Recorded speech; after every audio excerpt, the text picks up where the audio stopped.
agradecer ao professor Sérgio, né, pela orientação na apresentação e da discussão, da doutora Renata e do doutor Rodrigo, que cederam o caso, na verdade, e do doutor Daniel Costa e doutor Fernando, que seguiram o caso no ano passado. Então, o caso que eu vou apresentar é de um homem de 72 anos, paciente que foi encaminhado aqui do serviço há 3 anos com uma baixa acuidade visual de ambos os olhos, uma baixa acuidade visual crônica. Ele já tinha o diagnóstico de glaucoma na época, mas que mesmo com o quadro estável, estava piorando a acuidade visual de ambos os olhos. Quando chegou no serviço, fez o diagnóstico de catarata, foi realizada a emulsificação sem intercorrência de nenhum dos dois olhos, e teve melhora da visão, porém manteve uma queixa de dificuldade de leitura, principalmente, uma baixa acuidade visual para perto. Além do glaucoma de diagnóstico prévio e tratamento, ele fez uma blefaroplastia.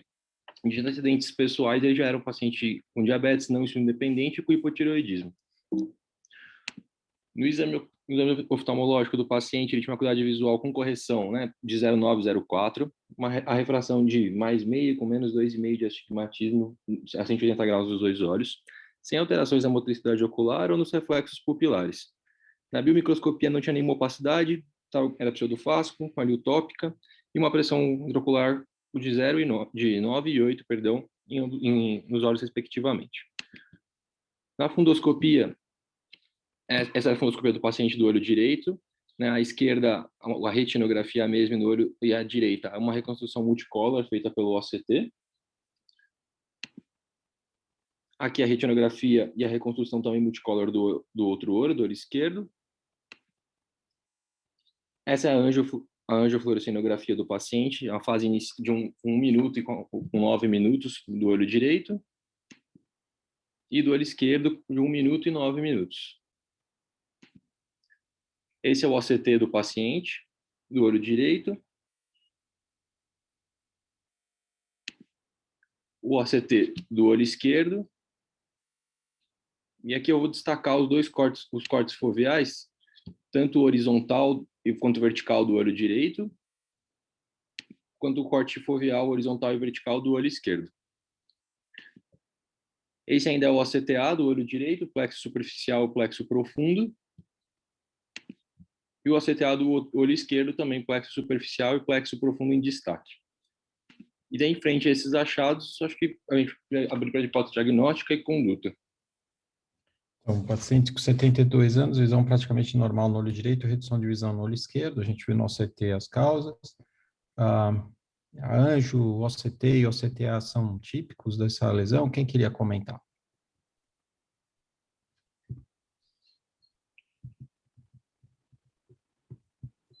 Se eu puder Fala, Rony. começar. Lógico. Pelo que eu noto aqui, o paciente pode ter duas doenças, um overlap de duas doenças.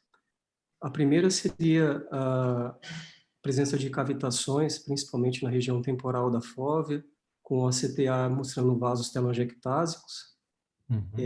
Me levaria a pensar numa Mactel tipo 2. Tem uma tração no olho esquerdo, né? Na angiofluorescinografia eu vejo dobras, provavelmente de coroide e pontos de vazamento, o que me leva a pensar num espectro paquicoroide também nesse caso. E seria isso as minhas duas hipóteses. Ótimo. Então, ele tem uma síndrome de tração evidente no olho esquerdo, tem cavitações, tem uma anjo que tem esse extravasamento temporal, que é muito típico, está um pouco assimétrico, né? O OCTA é muito característico de Mactel tipo 2. Alguém quer comentar algum outro detalhe de exame? É pena que a retinografia não tá tão detalhada, a gente não tem a retinografia é tanto multicolor quanto a gente não vê tantos detalhes, aquela lesão acinzentada na retinografia, ela não fica tão evidente aqui. Normalmente a gente olha a retinografia e a retinografia é muito sugestiva do diagnóstico também. Algum outro, Cleide, você quer fazer algum comentário aqui, não? Comentar os achados de OCT e OCTA. Então, no OCTA, principalmente na porção temporal da zona vascular, a gente vê aí uma perda capilar e uns capilares mais tortuosos, que alguns chamam de tug vessels ou vasos em gravetos, e no olho direito ele tem as cavitações, como o Rony falou. No olho esquerdo, além das cavitações, ele tem essa perda externa, que é também bastante típica do Mactel, além da síndrome de tração, que é uma coisa associada, né? E não dá para ver muito bem na foto colorida, mas assim, o que normalmente a gente vê é um aspecto acinzentado, peripapilar, perimacular, principalmente temporal. Não sei se ele tem pontos pretos, e deve ter vasos entrando em ângulo reto, que não fica evidente. Na anjo até que dá para ver, principalmente no olho esquerdo, que tem uns vasinhos entrando próximos da zona vascular, mais retificados, né? O Mauro está aí também, né? Mauro, você quer fazer algum comentário aqui? Comentar algum exame? Algum diagnóstico diferencial, eventualmente?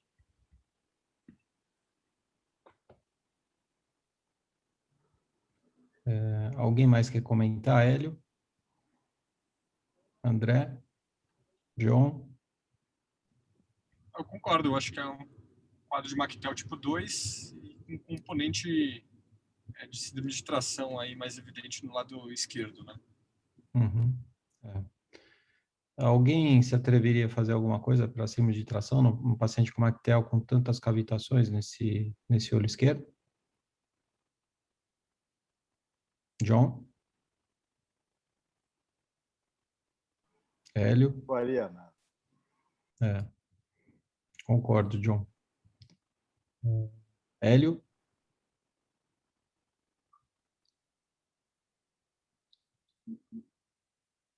Não dá para ouvir. Epitácio, algum comentário aí? Voltou minha voz? Você não poria no diagnóstico diferencial também PIVAC nesse paciente? Eu acho que não, John, porque é muito PIVAC é meio caprichoso, tem exudação, é pontiforme. Acho que se fosse unilateral e com você visse uma lesão mais exudativa do que essas lesões atróficas, né?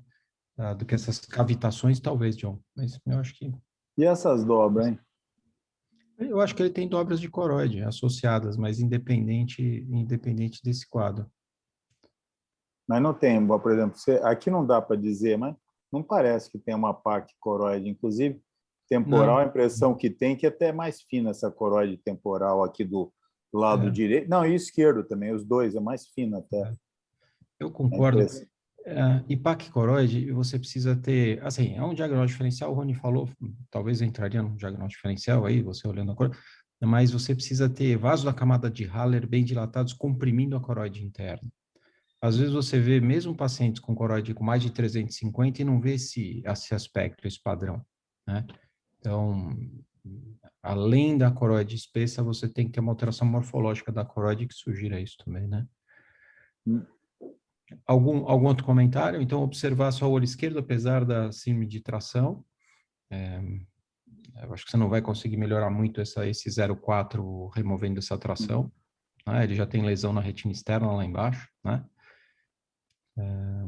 Algum outro comentário? Alguém quer fazer? A gente pode continuar. Só uma coisa, eu gostei do diagnóstico diferencial do John, assim, lembrar que o PIVAC é uma telangiectasia também, mas é unilateral e não tem perda nem na vascular, né? E nem essa perda neurodegenerativa, essas cavidades, mas acho interessante pensar como diferencial. Sim, acho interessante colocar como diferencial. E assim, como é doença neurodegenerativa, mexer nisso cirurgicamente realmente é um risco, né? Complexo. Mesmo os pacientes com buraco macular, que pode ser evolução desse olho esquerdo para buraco macular, eu acompanho uma paciente com buraco macular com 20/80 de visão, normalmente a gente vê 20/200, né? Eu não operei, conversei com a família, falei dos riscos e benefícios, tem publicações, eu acho que o Pedro vai mostrar um pouquinho mais para frente, publicação sobre cirurgia de buraco macular nesses pacientes. Eu não operei esse paciente, tinha 1 ano e meio seguindo, ela continua com 20/80 de visão. Agora, então eu acho que a gente pode continuar, vamos ver se mais para frente tem alguma coisa que a gente possa comentar mais. Sérgio? Oi, Hélio, Não, pode falar. só para complementar isso que você está falando, eu acho que o buraco macular é o único buraco macular que eu tenho medo. No paciente, fazer o diagnóstico de telangiectasia no paciente que se afastar a telangiectasia no paciente que tem buraco macular. Esse é uma das coisas que eu mais procuro quando o paciente tem buraco macular, porque o prognóstico é muito ruim cirúrgico, né? E se você fizer, eu já vi muitos casos que evoluíram muito mal. Na verdade, o buraco amplia, né? E a baixa divisão é mais significativa, muitas vezes. Eu acho que tal criar uma cirurgia que você fizesse, que todas as cirurgias que eu vi até hoje, nenhuma fez uma variação de cirurgia, a não ser o peeling delimitante. Não sei se fizer alguma coisa diferente, se fizer um flap ou não sei, mas a patologia de base não fala a favor, né? E quando a gente faz só o peeling delimitante, a evolução é muito ruim, né? Eu tenho medo. É o tipo de paciente que eu tenho medo de operar. A célula que você tem de degeneração é a célula de Miller. E você vai remover uma parte dela, removendo o limitante, então talvez não seja a melhor coisa a se fazer nesses pacientes, né? A gente não tem muita alternativa terapêutica aí, né? E nem a Só cirurgia. um último comentário em relação ao outro olho. Ele tem 0,9, mas com essas cavitações, valeria a pena fazer uma microperimetria, porque esses pacientes, frequentemente, eles têm pequenos defeitos de campo que atrapalham muito a visão de perto, né? Criam pequenos escotomas, eles têm uma velocidade de leitura baixa, eles se queixam muito, apesar de ter uma visão por ETDRS ou Snellen, uma visão boa. E o que confirma isso, Cleide, é que a queixa dele é dificuldade de leitura. Exatamente. Ele está lendo com o olho direito só, né? Com o olho esquerdo não vai conseguir ler. E ele tem essa dificuldade de leitura, acho que é a queixa dele, né, Pedro? É isso mesmo, professora. A maior queixa dele é a dificuldade de leitura. É exatamente por isso que a Cleide comentou agora. É o olho dominante, talvez ele nem perceba tanto a baixa visão do esquerdo, mas o direito compromete a velocidade de leitura. Percebe a dificuldade de leitura, sim. Perfeito. Vamos continuar, então? Vamos lá, então. Então, fazer a revisão de literatura sobre o Mactel. Então, a primeira coisa é que é uma doença adquirida de causa desconhecida, que é caracterizada pelas alterações capilares maculares e pela degeneração neurosensorial da retina perifoveal. Ela já tem diversos nomes, na verdade, diversos sinônimos. Já é uma doença descrita há algum tempo. Em 93, teve uma revisão e uma reclassificação dessas doenças telangiectásicas maculares, no qual o Guess propôs que essas doenças caracterizadas por essas telangiectasias bilaterais, né, que são caracterizadas como telangiectasias maculares bilaterais, são as telangiectasias maculares tipo 2. Mas todos esses nomes, como telangiectasia perifoveal, justafoveal, são todos a mesma doença. E é uma doença caracterizada, como o Dr. Sérgio já comentou, pela perda das células de Miller dessa região. E as células de Miller, elas são essas células, na verdade, que se estendem ao longo de toda a retina, né, desde as camadas mais internas até as camadas mais externas, associando os vasos os vasos mais superficiais até os fotorreceptores, que são as camadas mais externas.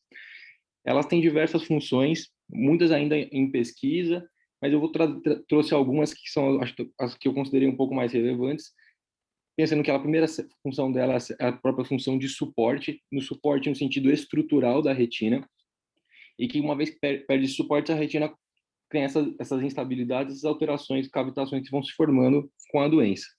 Segundo, as outras duas funções que eu destaco das células de Miller são a homeostasia e a modulação. A homeostasia tanto do espaço extracelular retiniano, com a retirada de íons e transporte dessas substâncias, quanto o próprio transporte dos resíduos metabólicos dos fotorreceptores até esses vasos mais superficiais também, além, claro, da parte da coro capilar, que também é outra via, não feita pela célula de Miller, mas do metabolismo dos fotorreceptores. Aqui ainda destaca até a parte de transporte da luz, que alguns trabalhos mostram que a célula de Miller funciona como se fosse uma fibra ótica, auxiliando a chegada da luz até os fotorreceptores, né? Destaco ainda também a atividade neuronal dela, porque ela integra a todas as substâncias que viram neurotransmissores para todas as células da retina. Além disso, toda a parte de modulação inflamatória e imune, o qual as toxinas também todas essas vias passam pelas células de Miller, de forma que quase todos os processos patológicos, de alguma forma, passariam por essas células. E assim sendo, uma vez que a gente tem a perda das células de Miller, não teria como ter realmente um ambiente ou uma estrutura para os fotorreceptores e até para outras células da retina. Esse é o trabalho de 2010, que foi um trabalho com uma doação, com um banco de olhos doados, com uma paciente que tinha Mactel. Foram feitos a imunohistoquímica para tentar determinar se realmente essas células de Miller estariam em menor número na região macular ou não. E eles fizeram a letra A, na letra A, na figura, a figura A é uma retina normal, B, C e D são para 3 marcadores celulares das células de Miller, que eram a vimentina, a glutamina sintetase e a proteína ligadora do retinaldeído, demonstrando que nessa região macular tem sim uma alteração, uma diminuição da densidade das células de Miller, e que é compatível, como está na letra H, com a região onde tem um aumento dos pigmentos maculares, que eu vou comentar a seguir. E a partir desse trabalho, que mesmo que essa hipótese tenha sido já aventada antes, lá pelo próprio Guess, com os estudos em angiofluoresceína, foi a partir desse estudo que ficou mais concretizada essa ligação da perda das células de Miller com a doença, apesar de a gente não saber exatamente por que as células de Miller por que esse processo vai acontecendo e por que tem a perda dessas células. Então, sobre a epidemiologia da doença, existem alguns estudos, trouxe os principais estudos, mostrando que é uma prevalência baixa, mesmo nos maiores estudos, menor do que 0,1%, apesar de que esses estudos todos têm a crítica de que eles foram feitos com base exclusivamente em fundoscopia e não em outros exames que atualmente a gente consegue ter lesões mais precoces do que as lesões da própria fundoscopia. No segundo report do grupo da linha de pesquisa do Mactel Project, a prevalência era 64% em mulheres, com a idade média de 60 anos. Além disso, é uma doença que tem associação com doenças sistêmicas, uma alta prevalência de hipertensão, diabetes, e depois os pacientes no follow-up dos estudos epidemiológicos estão apresentando ainda obesidade, hipotireoidismo e doenças cardiovasculares. Ainda num estudo mais recente, até de 2020, foi feito um estudo genômico dos pacientes com Mactel, identificados alguns losses gênicos que eram relacionados principalmente ao metabolismo de serina e glicina, que a partir dessa identificação desses genes foi aventada a possibilidade de eles estarem relacionados à doença.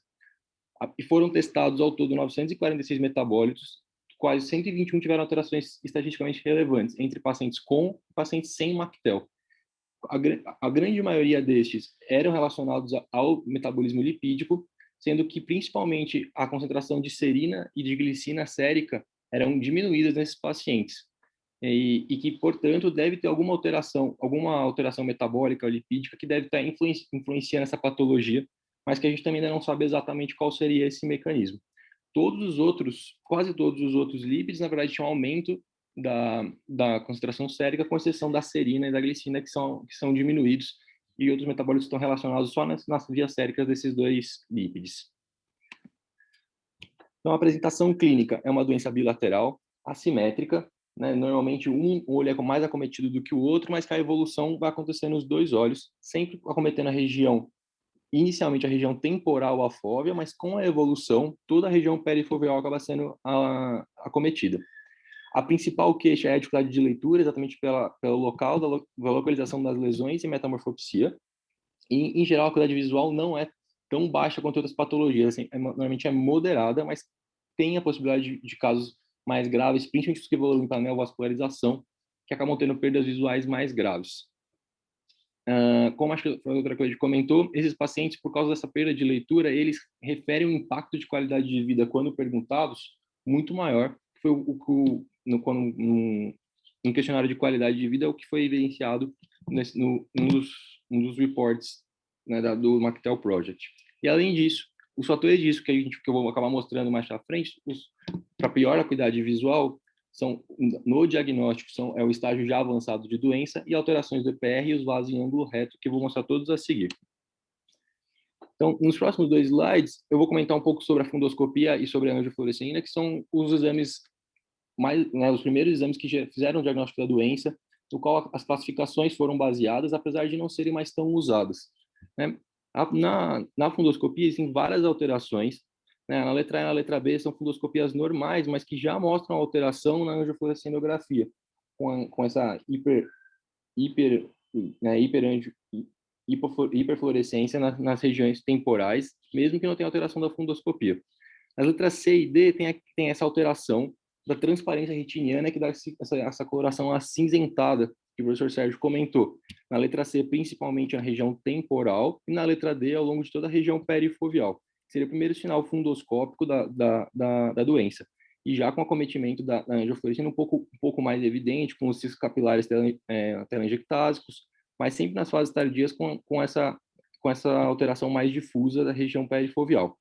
Na letra E, talvez não fique tão evidente, mas tem alguns cristais que ficam normalmente nessa interface vitreotiniana, que são cristais também característicos da doença.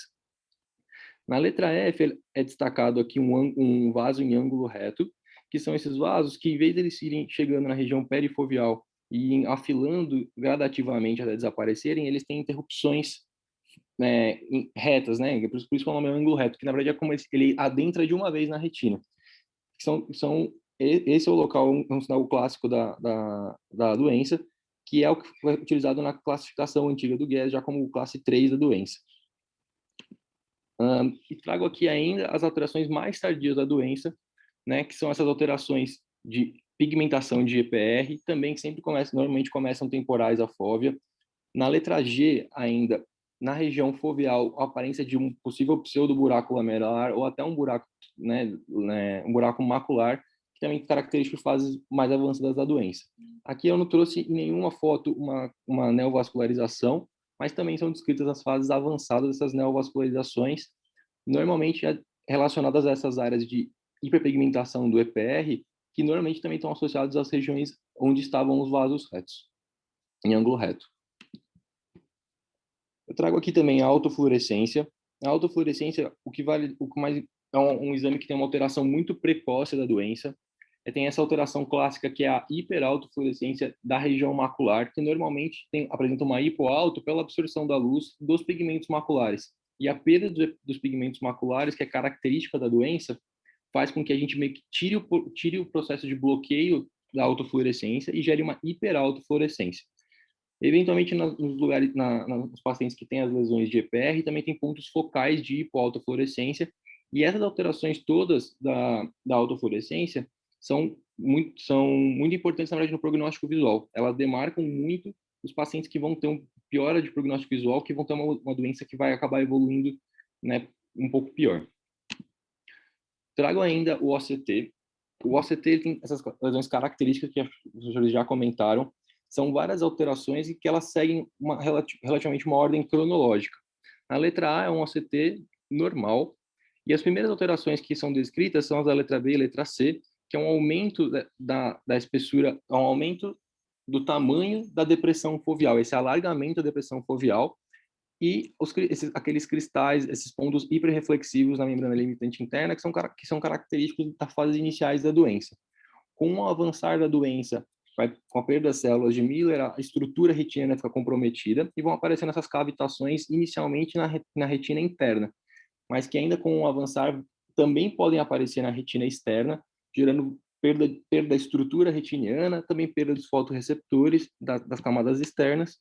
E aqui nas últimas fotos, essas lesões são também características, formando esse desabamento da retina, a formação de pseudoburacos maculares, até um pseudoburaco lamelar, e até a atrofia, como aqui na letra N, uma atrofia de EPR adjacente, uma dessas áreas de atrofia dos segmentos externos retinianos. Nos últimos anos, os estudos da doença voltaram bastante para o OCTA, que eu trouxe esse estudo que propôs uma classificação, mas que a classificação talvez não foi bem o que eu quis trazer que são as alterações que a gente encontra no OCTA, que acho que a doutora Cleide comentou, que são esses vasos telangiectásicos também que começam principalmente temporais à fóvea, depois aparecem na região nasal, mas acabam evoluindo pela toda essa região perifoveal. Além desses vasos, né, ectásicos, a gente consegue ver que tem uma diminuição da densidade vascular e que o plexo profundo é o mais afetado. Por fim, nos casos de neovascularização, né, ainda aparecem outras alterações, principalmente na parte da retina externa, com membranas neovasculares que normalmente elas iniciam intrarretinianas e acabam descendo e avançando no espaço subretiniano, e que só aparecem nas fases mais avançadas da doença. Trouxe ainda a microperimetria. para mostrar exatamente que essas alterações, que a diminuição da sensibilidade retiniana acomete principalmente as regiões onde estão o OCT alterado. Essas captações do OCT, principalmente nas regiões externas, é onde tem essa diminuição da sensibilidade, e principalmente onde tem as alterações de EPR, são onde tem escotomas densos, e é isso que gera principalmente essa dificuldade de leitura dos pacientes. Por fim, comentando um pouco sobre o tratamento, acho que como já foi discutido, os pacientes, a proposta terapêutica já foi muito estudada, outras, laser, enfim, várias propostas, mas nenhuma com resultados muito satisfatórios. Os casos de neovascularização, que com o uso de antiangiogênicos tiveram melhora, não tem nenhum estudo de Mactel específico, mas por analogia com os estudos de DMRI, com neovascularização, que foram embasados, é embasado o tratamento antiangiogênico, que tem resposta. Quanto ao tratamento cirúrgico, eu até procurei em relação a esses casos, existem relatos, né, de relatos eventuais de melhora com o tratamento cirúrgico, com follow-up relativamente curto, de 1 ano, que tem alguma melhora de acuidade visual, mas quando a gente pega um follow-up maior e uma série de casos realmente, até acho que em 2019 que saiu um estudo maior, retrospectivo, com vários casos, apesar da melhora estrutural, anatômica, que muitas vezes é conseguida, a acuidade visual não melhora, até principalmente porque, na verdade, a doença é uma neurodegeneração, e com essa neurodegeneração, apesar da anatomia ser restituída, não tem melhora da acuidade visual e, portanto, não justificaria o risco que, muitas vezes, até, na verdade, piora a acuidade visual do paciente. Por fim, eu trouxe uma discussão sobre o fator neurotrófico ciliar, que foi o que teve em voga nos últimos estudos, pensando exatamente nisso. Se é uma doença neurodegenerativa, se é algo que a gente pode fazer para evitar essa neurodegeneração. E esse fator, né, ciliar neurotrófico foi uma tentativa. Então, nesse estudo, foram seguidos por 2 anos, alguns pacientes que foram feitos implante intravítreo, né, de liberação lenta do fator neurotrófico ciliar, comparado com o procedimento simulado. Apesar de muitos deles terem demonstrado resultados anatômicos bons, um desfecho primário animador, a acuidade visual não melhora muito e retardou um pouco a progressão da doença. Mas, na verdade, precisa de estudos mais longos para saber realmente como que funciona e se é realmente seguro esses implantes.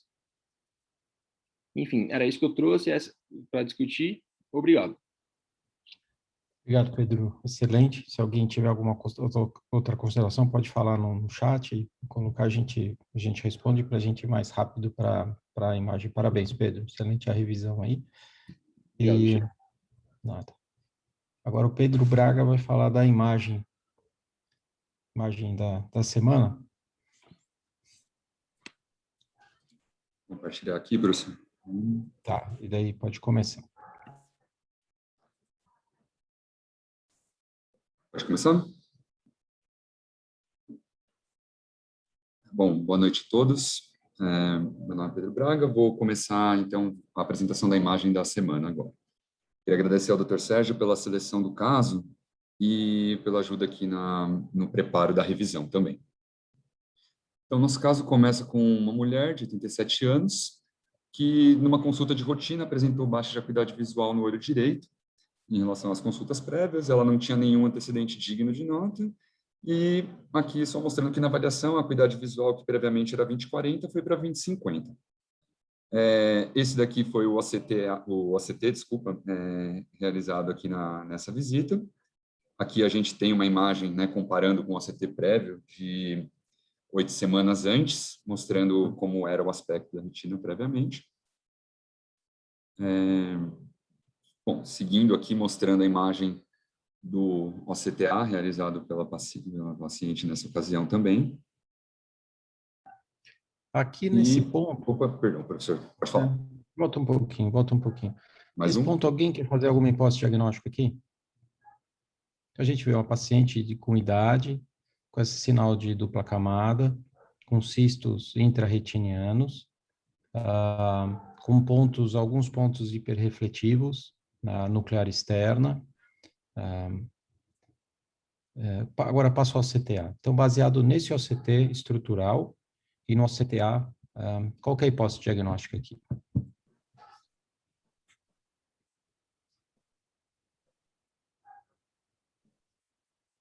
Qualquer um que quiser falar, fica à vontade.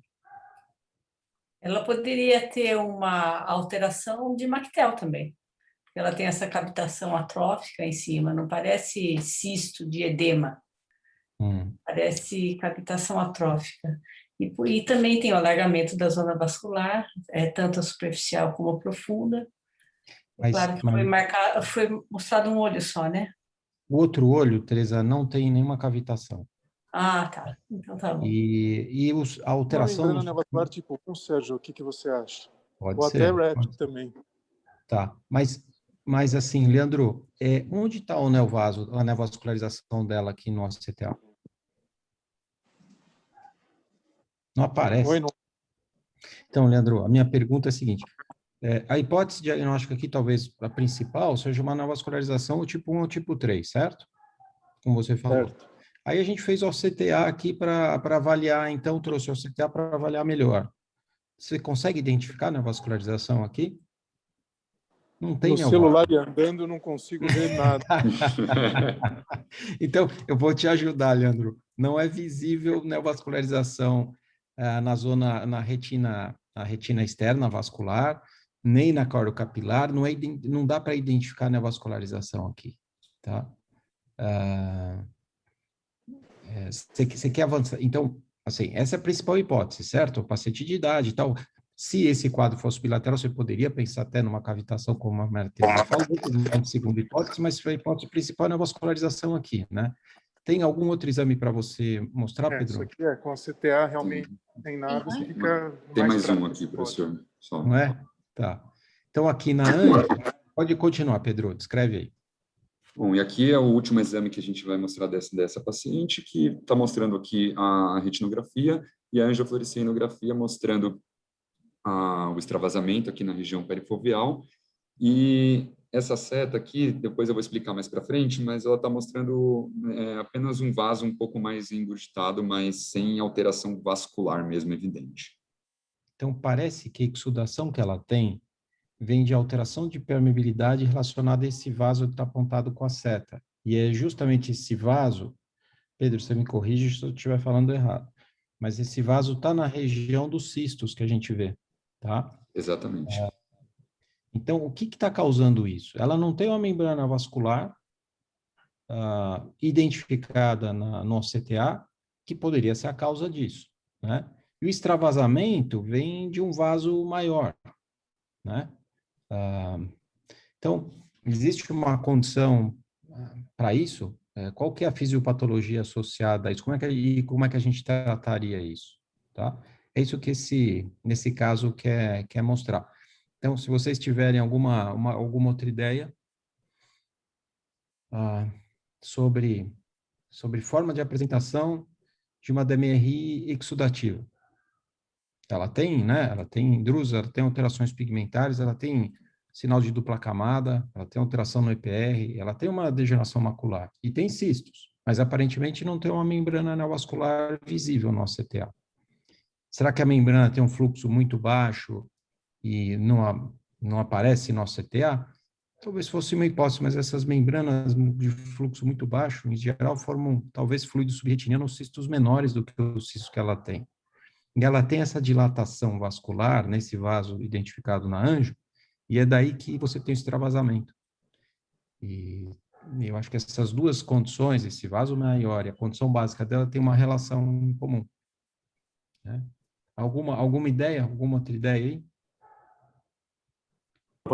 Está falando que é um shunt? Esse vaso é na retina, não na coroide. Não é um shunt, John. No OCTA a gente consegue ver shunt, se tem. Aí ele não tem shunt, John. Seria uma hipótese, John. Então, assim, aqui, ó, no plexo profundo, aqui, nesse local que você falou, tem uma irregularidadezinha aí, isso aí. Uhum. Esse vaso mesmo, professor, esse daqui. Esse é o vaso que está alterado lá na então, e está alterado aí também. Mas isso é plexo capilar profundo, John. Profundo, Na região avascular, na retina. Então, isso poderia ser, eventualmente, John, uma expressão muito inicial de um RAP, de uma neovascularização do tipo 3, certo? Então, essa é uma hipótese. Essa é uma hipótese, tudo bem. A gente teria que repetir esse OCTA e ver se existiria com o tempo um aumento de fluxo nesse local. Eu acho que essa paciente foi seguida ao longo do tempo, desses 3 casos foi mostrado, Pedro, ou não?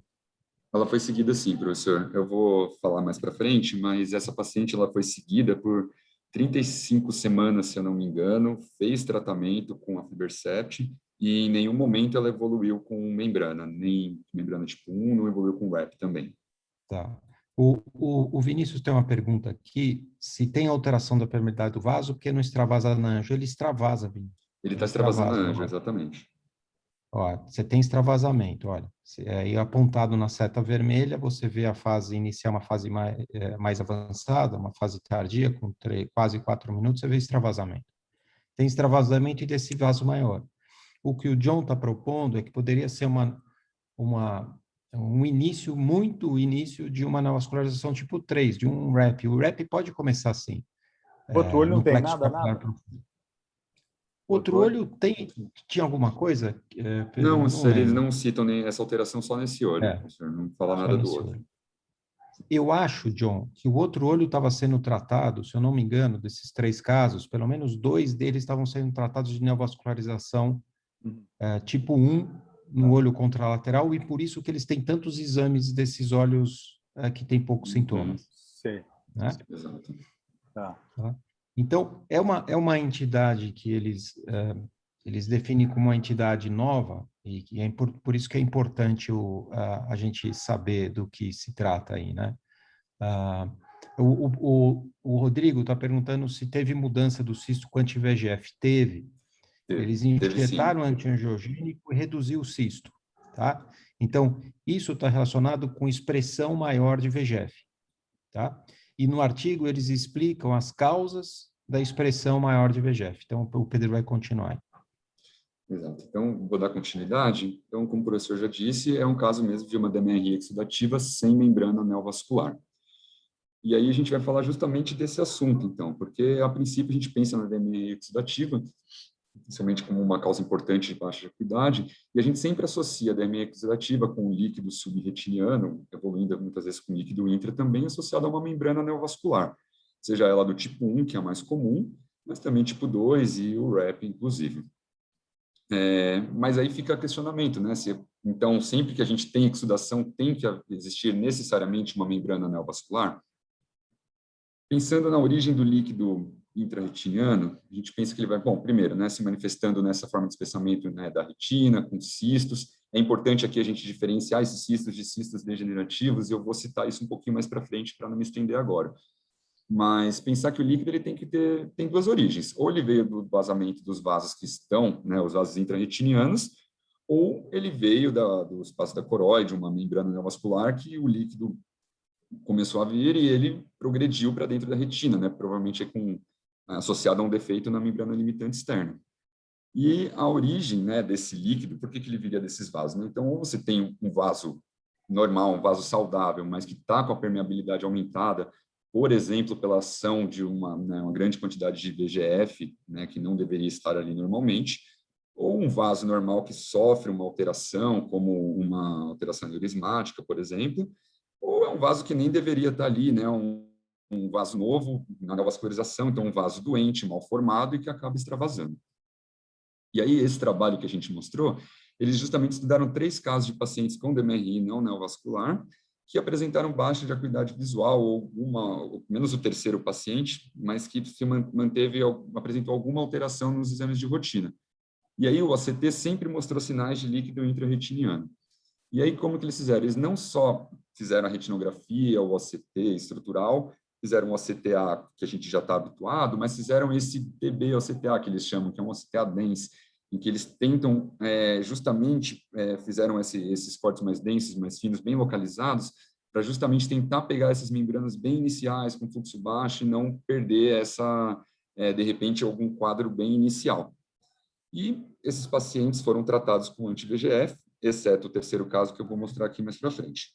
Então, aqui o exemplo, esse daqui é o primeiro caso, não é o que eu mostrei, é um dos outros casos, em que o paciente se apresenta na consulta com uma baixa de acuidade visual, se não me engano, aqui ele foi de 20/25 para 20/30, e ele se apresenta com esse OCT da imagem 3.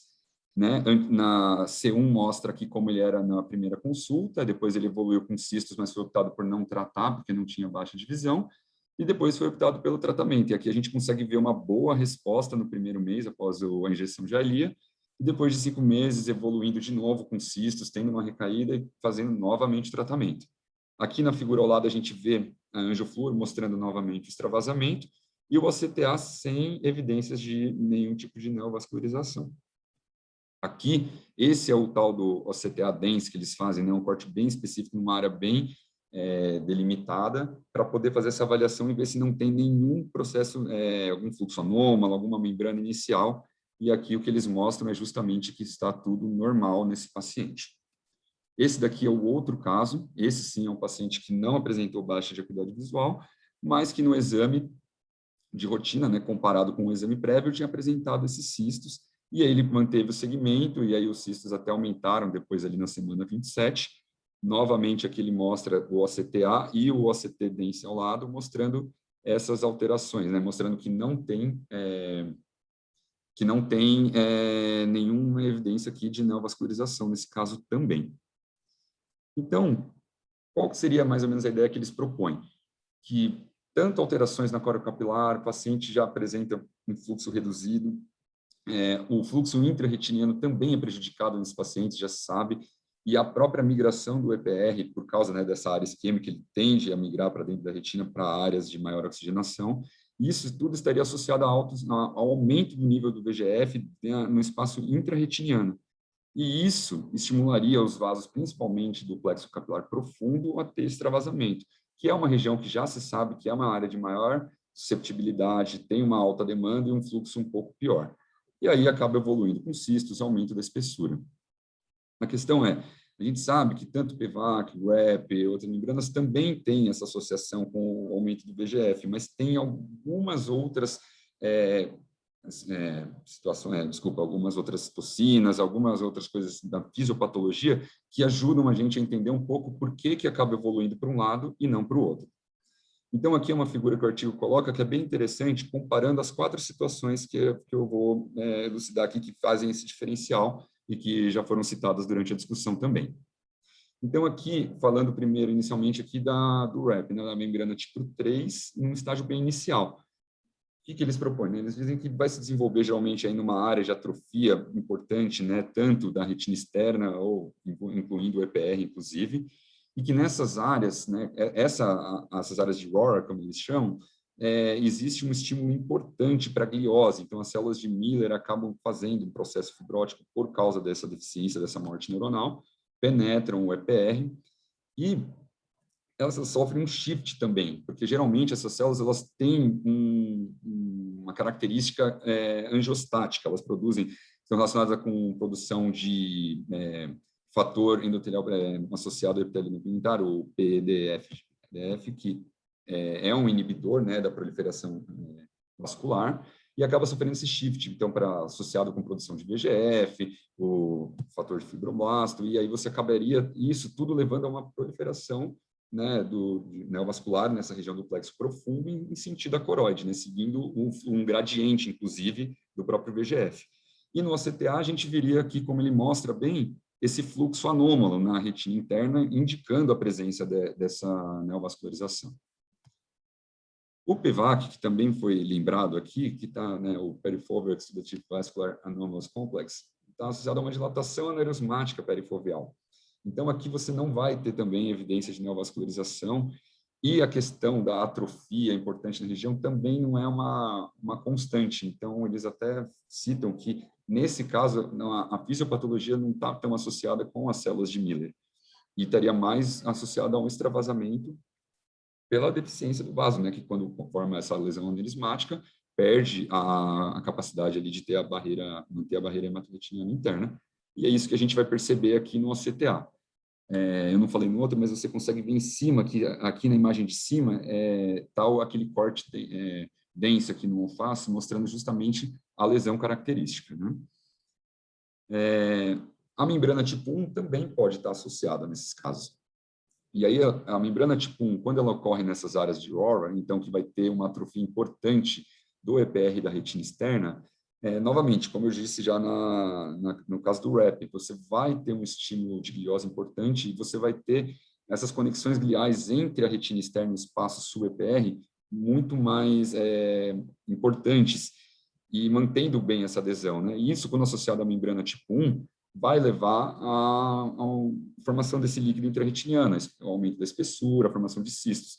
Não vai ter aquela formação do líquido sub, como a gente esperaria, justamente por causa dessas adesões gliais fortes. E no CTA a gente vai ver o fluxo característico da membrana, como já era de se esperar. E aqui, por fim, ele cita também, o que a gente já estava comentando até agora, que é a DMRI neovascular sem a membrana. Então, a gente vai pensar nesses altos níveis de VEGF, levando a exudação no plexo capilar profundo, e o OCTA, mesmo aqui o Dense, não vai mostrar alteração de fluxo anômalo na retina interna e nem de sub-EPR, mostrando aí uma membrana tipo 1.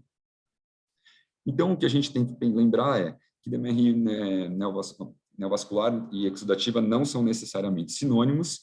Quando a gente estiver avaliando esses pacientes e encontrar cistos, a gente tem que excluir inicialmente esses cistos degenerativos, então pensar que eles são mais característicos de área de atrofia, que não estão associados com o aumento da espessura e não vai ter o extravasamento na angioflúor, mostrando, né, que está uma característica ali exudativa gerando eles.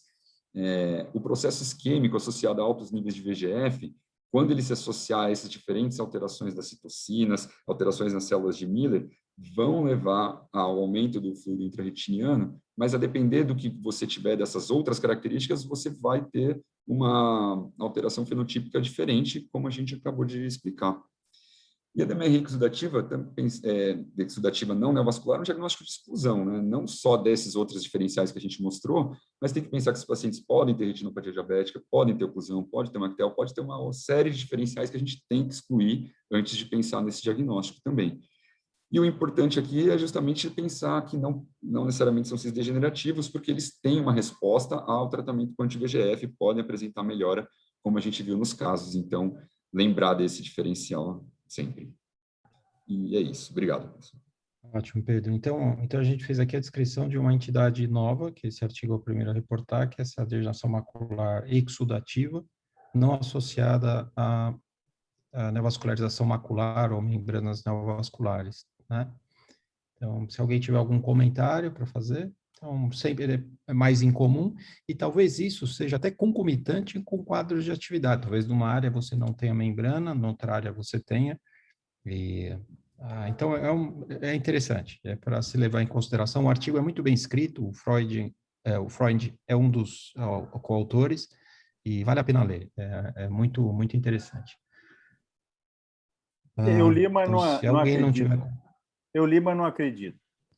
Para mim, se tem exudação, tem um vazamento. Quer dizer, se tem exudação, tem que estar vazando de algum lugar. E é só que você nesses exames nós não tem uma sensibilidade para achar.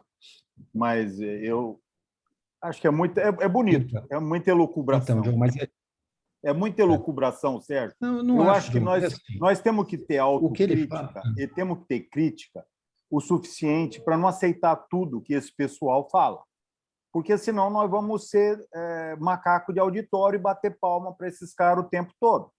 Sabe? É um monte de cara que elocubra muito bonito. Mas, às vezes, a gente tem, nossa, porra, eu tenho 40 anos de janela, você tem 20 anos de janela. Cara, a gente tem que pensar com a cabeça da gente. Eu, sinceramente, desculpa, quer dizer, tem muita coisa. Eu acho bonito, tá? É legal como elucubração mental, mas eu mesmo não engulo. Quer dizer, eu acho que, por exemplo, o exame não é sensível para achar isso, entendeu? John, deixa eu só te fazer um comentário. Tem água saindo. Você está molhando John, a grama, é porque tem um furo na mangueira. Tá. Falou, John, agora tenta ouvir o outro lado. Tá bom, você tem exudação em retinopatia diabética, não tem? Tenho. Não tem? Exudação em retinopatia diabética? Tem neovaso em retinopatia diabética abaixo do EPR para dar esse extravasamento? Não tem. Então, se você tem uma concentração maior de VEGF, você pode fazer extravasamento. Não necessariamente você precisa de membrana. Eu não estou falando que eu estou falando, se tem um vazamento, tem algum lugar vazando e não precisa ser subretiniano, é isso que eu estou falando. Não precisa, aonde está sangrando, aonde está vazando, em todos os níveis da retina, entendeu? Não obrigatoriamente a nível de EPR, de sub-EPR. O que você está falando, John, eu sei. O que você está falando é que você precisa de uma membrana neovascular para ter cisto intrarretiniano em DMRI. O que eles estão falando é que não necessariamente você precisa. Se você tiver concentração aumentada de VEGF, você pode não formar a membrana vascular ainda, mas pode ter extravasamento, porque extravasa do plexo capilar profundo, como é no diabetes. Então, mas se estava... Não tem nada de... que tem um neovaso. Eu estou falando que tem uma incompetência vascular. Eu estou falando que tem uma incompetência vascular. Se está exudando, tem uma incompetência vascular. Mas, John, foi isso que eles mostram. O vaso está poroso na retina, onde não deveria estar. Mas, John, é isso que eles estão falando. Então, você concorda com eles. Então, estou falando que não tem... Ótimo. Então, não tem neovaso. É isso que eles estão falando. Não tem neovaso, ele está falando. Eu acho que um neovaso. É isso que eles estão falando. É um pré-neovaso, então. Então, mas eles mostraram que não tem neovaso. Tá bom. Eu vi ali, então, eu achei que eles tinha uma coisa vazando. Tá bom. Tudo bem. Então tá. Então, uma outra condição para se pensar, em comum, mas eu acho interessante, acho que todo mundo deve ler como o John lê, tem uma avaliação crítica, mas eu achei o artigo excepcionalmente bem escrito, eu concordo com o que eles falam, mas aceito a crítica do John sobre isso. Agora, o artigo é um artigo muito interessante, que vocês deveriam ler também. A carta ao editor comentando o artigo, que a Marcela vai comentar também é muito interessante. São formas de... esse artigo fala de formas de tratamento de você segurar a evolução de atrofia geográfica. Então, você já tentou lampalizumab, que não teve efeito. No ano passado já foi publicado o bloqueio o bloqueio de C3, de complemento, né? E esse outro artigo fala do bloqueio de C5, né? E o bloqueio de C3 e C5 tem resultados semelhantes. Você diminui a evolução de atrofia geográfica, mas aumenta a expressão de neovascularização. E é isso que a Marcela vai falar depois do comentário sobre o artigo, né? Então, Marcela, se você quiser falar, pode ficar à vontade. Boa noite a todos, meu nome é Marcela Bastos, sou residente do 2º ano de serviço e vou apresentar o artigo da semana. Quero agradecer ao Dr. Sérgio Pimentel pela escolha do artigo e pela ajuda. O nome do artigo traduzido é Inibidor do complemento C5, Evasing Capted Pagel, para atrofia geográfica secundária da degeneração macular relacionada à idade. É um ensaio clínico randomizado, pivô, fases 2 e 3. É um artigo do ano passado, de 2020. Só para adiantar alguns conceitos ainda no título, existe o nome comercial do medicamento, que é Zimura. Em relação à fase 2 e 3, a gente vai ver mais adiante que, inicialmente, ele foi desenhado para ser um estudo de fase 2, mas ele acabou entrando como um dos estudos de fase 3. A DMRI é a principal causa de perda visual em indivíduos com mais de 50 anos, em países desenvolvidos. Estima-se que 11 milhões de pessoas são afetadas nos Estados Unidos, com uma prevalência global de 170 milhões de indivíduos. A tendência é que esse número aumente ainda mais por causa do aumento da expectativa de vida. Com o aumento da expectativa de vida, vai aumentar o número de pessoas que estarão nessa faixa etária, acometida, e também com o aumento da idade, a DMRI pode progredir para um estágio mais avançado, que é a atrofia geográfica. Como a gente sabe, a atrofia geográfica causa uma perda significativa da visão, muitas vezes até bilateral, irreversível e severa. Na atrofia geográfica, vai ocorrer a degeneração de fotorreceptores, células DPR e corocapilares, resultando em afinamento e atrofia da retina.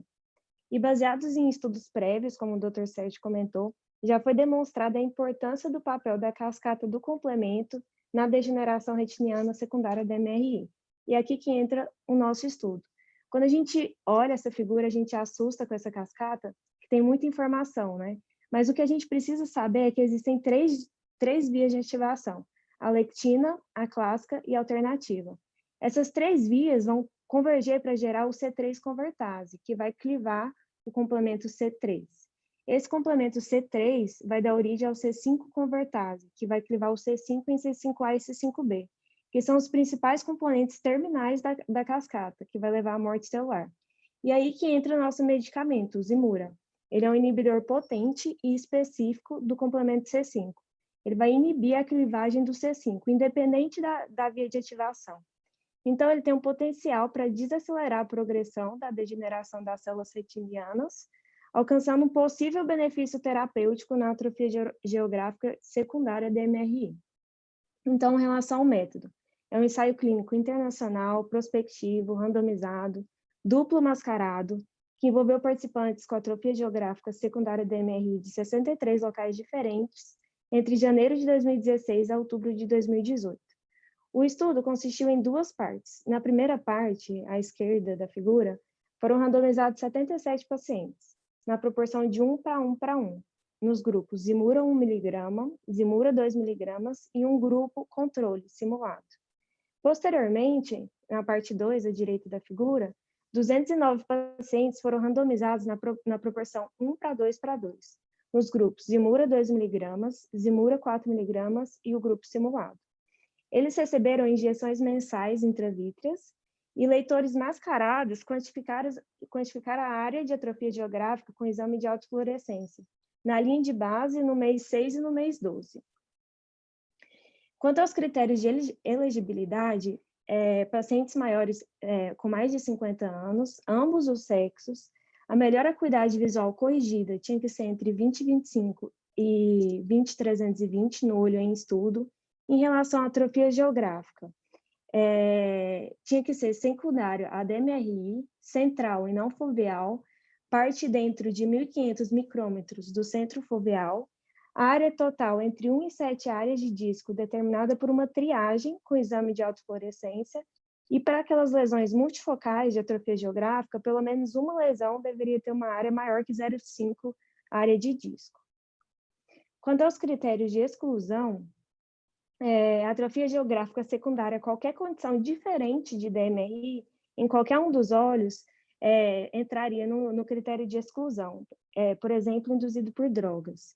Tratamento prévio de DMRI seco-úmida, com exceção de suplementos orais de vitaminas e minerais, qualquer tratamento intravíteo prévio em qualquer um dos olhos, evidência de neovascularização de coroide também, qualquer condição ocular com chance de progressão durante o estudo que pudesse afetar a visão central ou que pudesse ser um fator de confusão, qualquer sinal de retinopatia diabética em qualquer um dos olhos.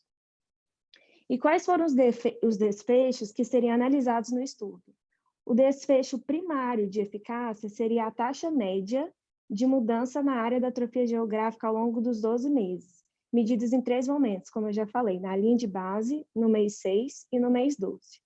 O desfecho secundário seria a mudança média da melhor acuidade visual com correção, e o desfecho de segurança incluía eventos adversos graves, sinais vitais, achados oftálmicos, como aumento da pressão intraocular, alterações de OCT, eletrocardiograma e laboratórios em gerais. Em relação à análise estatística, foi baseado num plano de análise estatística pré-especificado, tendo 2 pares de comparação, comparando o Zimura 2 mg com o grupo controle e o Zimura 4 mg com o grupo controle. A análise primária pré-especificada para cada um desses 2 pares de comparação foi determinada formalmente por uma diretriz de decisão em 3 categorias, com base na redução da atrofia geográfica medida pela raiz quadrada do crescimento da área da atrofia geográfica ao longo de 12 meses. Se a taxa de redução fosse menor que 14%, o Zimura não seria considerado mais eficaz que o grupo simulado. Se essa taxa fosse entre 14% e 24,5%, o Zimura seria considerado mais eficaz que o simulado, mas ainda assim seria avaliado outros ensaios clínicos de fase 3 posteriormente. Agora, se a taxa fosse maior que 24,5%, o Zimura seria significativamente mais eficaz, com uma força de evidência o suficiente para ser um dos 2 ensaios principais da fase 3 necessários para o registro. Em relação aos resultados, as características da linha de base estavam equilibradas em todos os grupos do estudo, a maioria eram mulheres, branca, a média de idade de 78,2, e o número de tratamentos de 12 possíveis no grupo simulado foi 10,8, no Zimura 2 mg 10,5 e no Zimura 4 mg 9,8. Com relação à análise do desfecho primário de eficácia, esses são os valores da raiz quadrada da mudança da área da atrofia geográfica. Então, 0,292 para o Zimura 2 mg e 0,402 para o grupo controle, com uma redução de 27,4%. No outro grupo de comparação, 0,321 para o Zimura 4 mg e 0,444 para o grupo controle, com uma redução de 27,8%, todos com p-valor significativo. Então, uma redução mais do que 24,5%. Então, ele entrou para um dos 2 ensaios principais de fase 3 necessários para o registro. Essas outras figuras mostram o gráfico de acordo com o tempo, e é possível concluir que o impacto do tratamento já no mês 6 já tinha um impacto do tratamento. Em relação ao desfecho secundário, o medicamento não teve impacto na mudança da acuidade visual com correção, e foi um medicamento bem tolerado, não teve eventos adversos relacionados ao medicamento, não teve evento adverso sério, não teve nenhum caso de endoftalmite. Os principais eventos adversos foram relacionados à injeção, porém, foi relatada a presença de membrana neovascular em alguns pacientes no decorrer do estudo, como o Dr. Sérgio já comentou. 3 participantes na corte simulada, 1 participante no Zimura 1 mg, 6 participantes no Zimura 2 mg e 8 participantes no Zimura 4 mg. Durante o estudo, pensava-se que o desenvolvimento da membrana neovascular atrapalharia a análise precisa da área de atrofia geográfica pelo exame da autofluor. Então, esses pacientes foram descontinuados do estudo. Então, entrando na discussão, este estudo, o Zimura, que é o inibidor do complemento C5, atingiu seu desfecho primário, e esses resultados mostrados juntamente com estudos anteriores, como um estudo que analisa a eficácia do inibidor do C3, como o Dr. Sérgio comentou, valida ainda mais o papel do complemento na progressão da atrofia geográfica secundária da MRI. Foi discutido também que a taxa de crescimento da atrofia geográfica no braço simulado foi consistente com o que tem se mostrado em outros estudos, e tem sido relatado que a atrofia geográfica de localização extrafoveal apresenta taxas de crescimento superiores à atrofia geográfica envolvendo a fóvea. E muito se discutiu também no artigo a diferença dos desfechos entre o inibidor do C5 e o inibidor do C3. O inibidor do C5 teve um efeito do tratamento mais precoce, como a gente viu já no 6º mês. Eles explicam que isso se deve ao fato da inibição ser feita na última fase da cascata, diferente do inibidor do C3. Outra consideração, o Zimura teve uma taxa de endoftalmite menor, não teve nenhum caso de endoftalmite. O inibidor do C3 teve uma taxa maior ainda que esperado em outros estudos.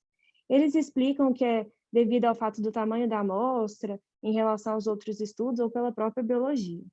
E, por fim, o Zimura apresentou uma taxa menor de membrana neovascular de coroide, em comparação ao inibidor do C3. E eles explicam isso porque no estudo envolvendo o inibidor de C3, a presença de membrana neovascular de coroide no outro olho não era critério de exclusão, diferente desse nosso estudo.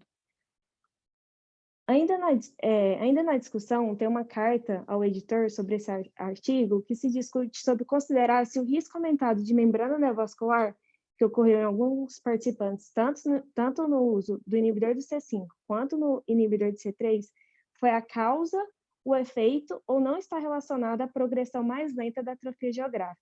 E se esses casos de membrana neovascular eram locais ou distantes em relação à atrofia geográfica pré-existente.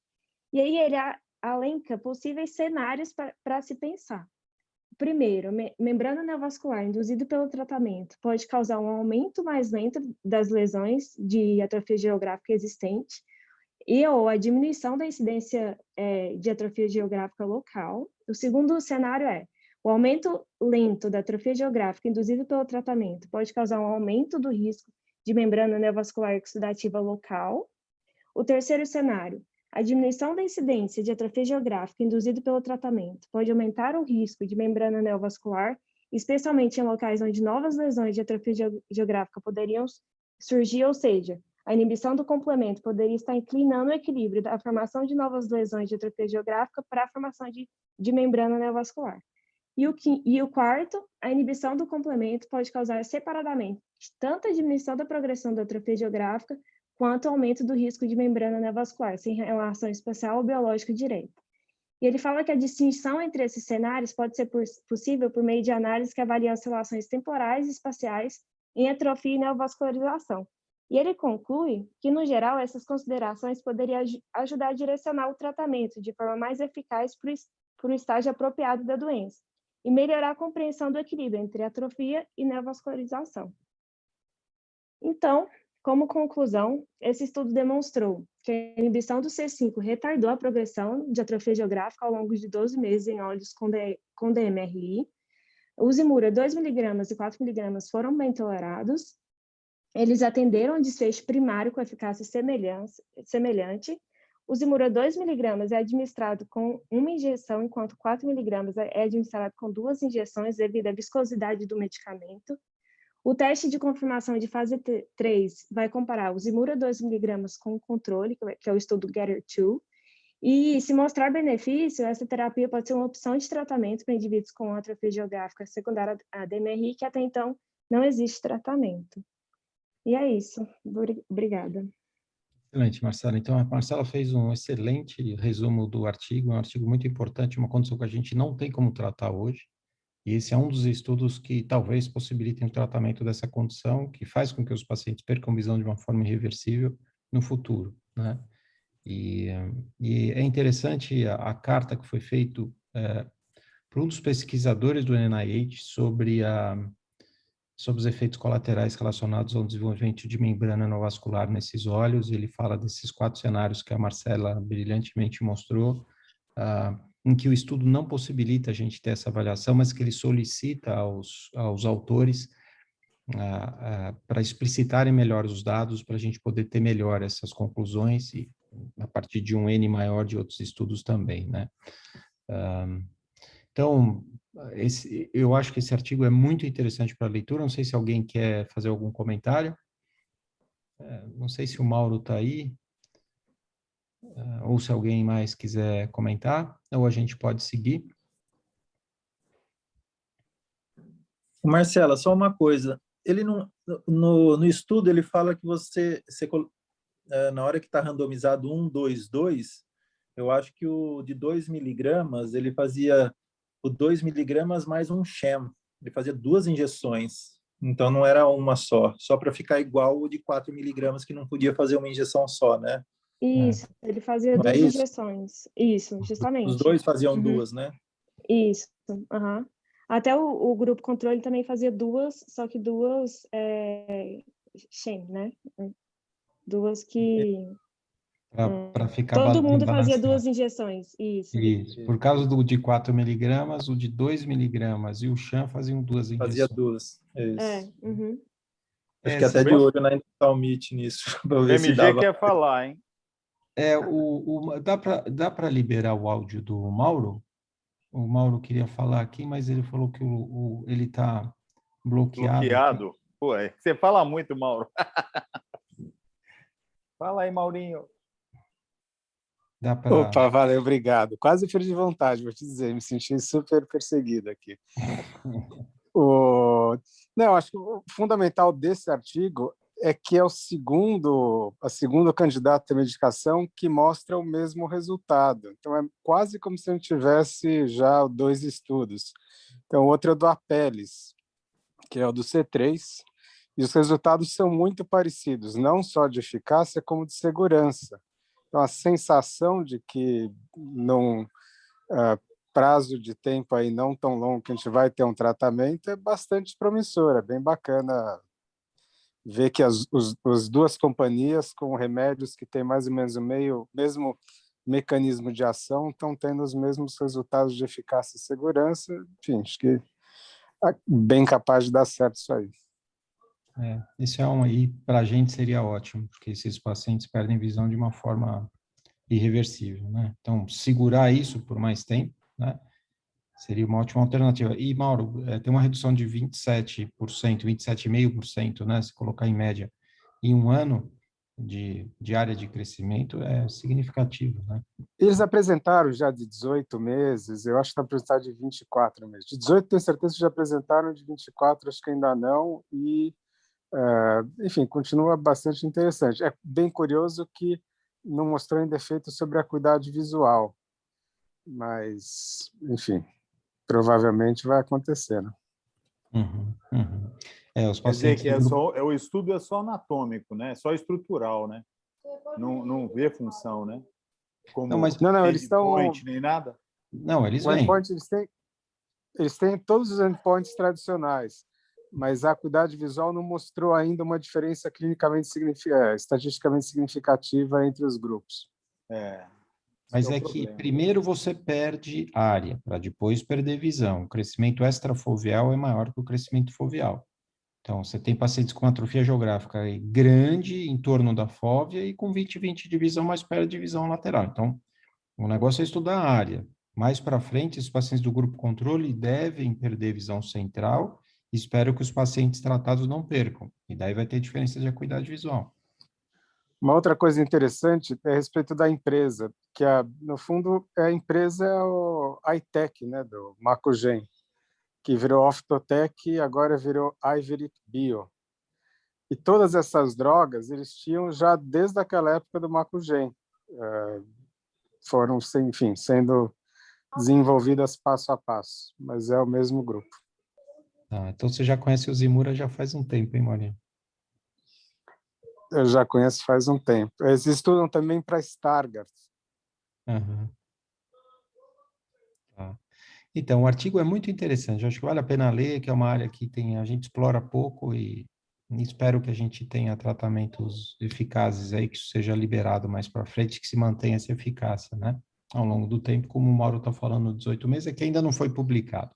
Isso foi publicado agora, 12 meses, né? Então, 18 meses você publica o resultado em congresso para depois publicar em paper. E a gente vai apresentar mais para frente. Bom, é isso aí. Então, Marcela, parabéns pela apresentação. Obrigado aí pelos comentários do Mauro e do Hélio e do John. E agora a gente vai para o caso cirúrgico. Fernando, pode falar.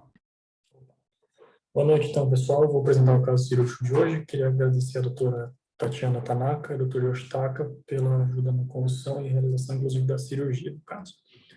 Então, trata-se de um homem de 34 anos que chegou no HC com um histórico de acidente de trabalho há um dia, queixando-se de dor e baixa de visão no olho esquerdo, sem nenhum antecedente oftalmológico ou pessoal. A visão desse paciente no olho esquerdo era de conta dedos a 2 metros, com uma pressão de 9.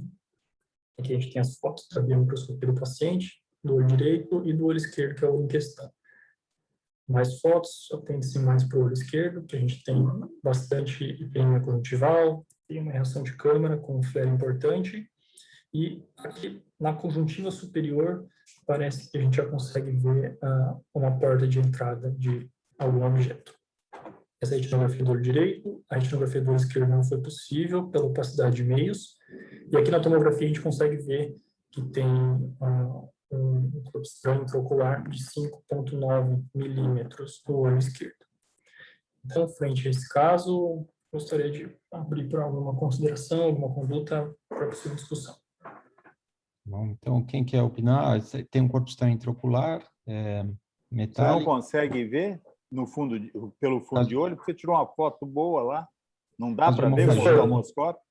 Aquela foto foi do olho direito. A gente só colocou para documentação, porque o olho esquerdo tinha, não dá para ver. Além da opacidade de meio do segmento anterior, tinha uma hemorragia vítrea bem densa. Tá.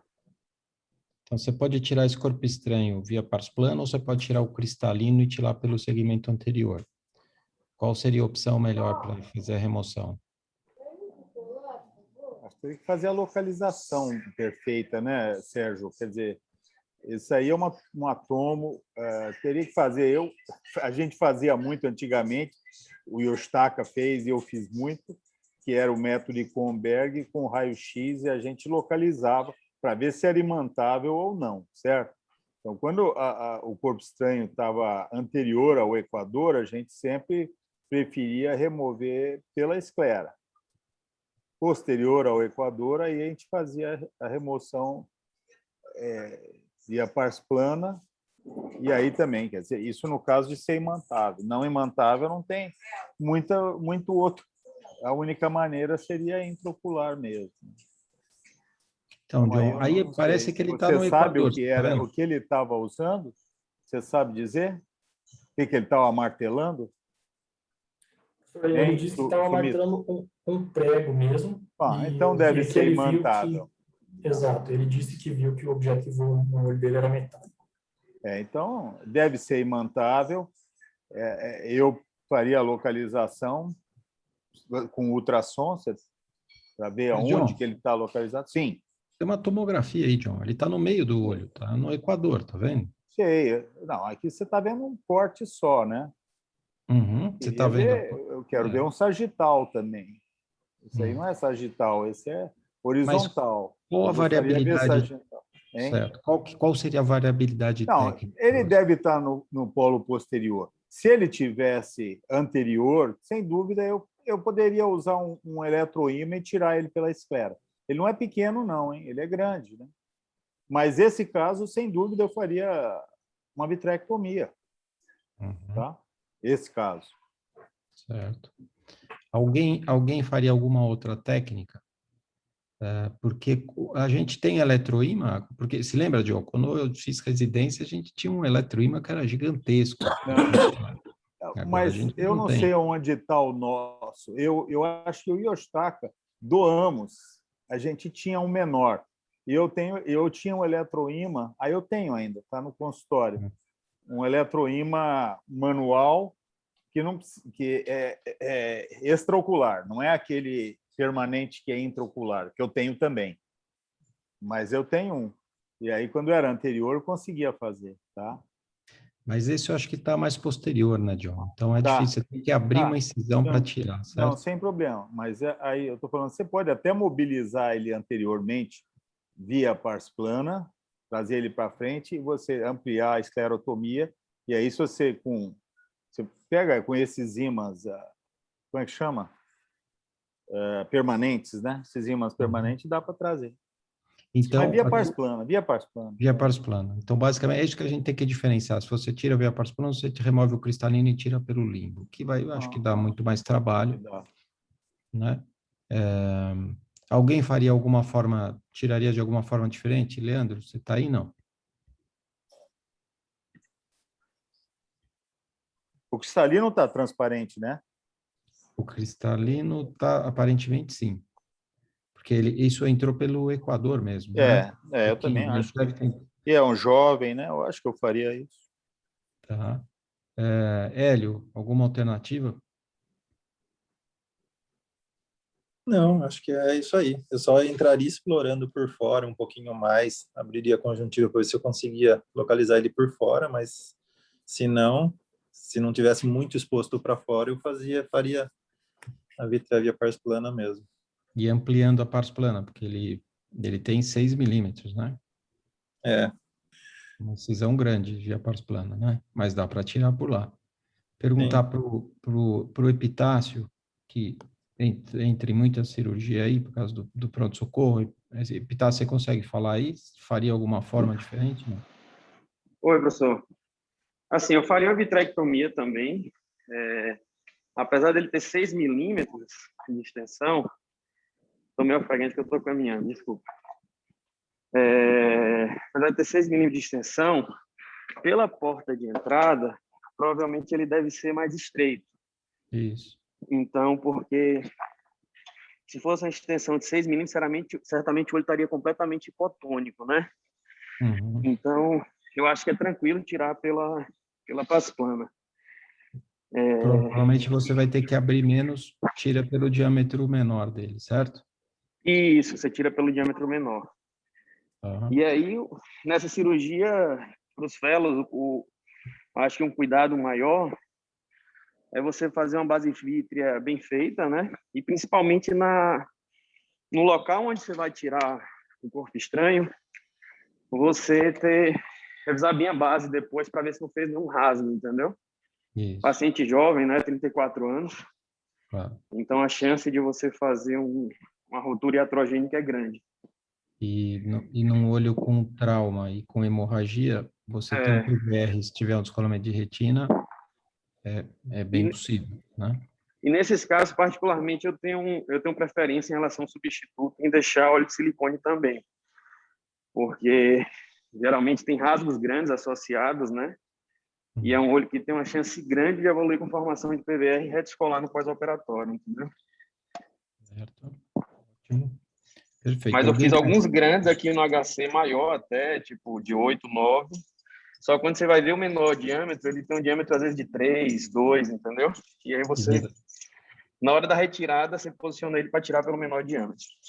Perfeito. Perfeito. E uma coisa importante também é ampliar além do tamanho dele, né? Porque no momento que você está tirando, às vezes ele prende e tem risco de cair, entendeu? Cair de novo. Então você faz tem... isso. Então ampliar um pouquinho além do tamanho dele. Vocês não tem mais aí no HC aquele ímã intraocular?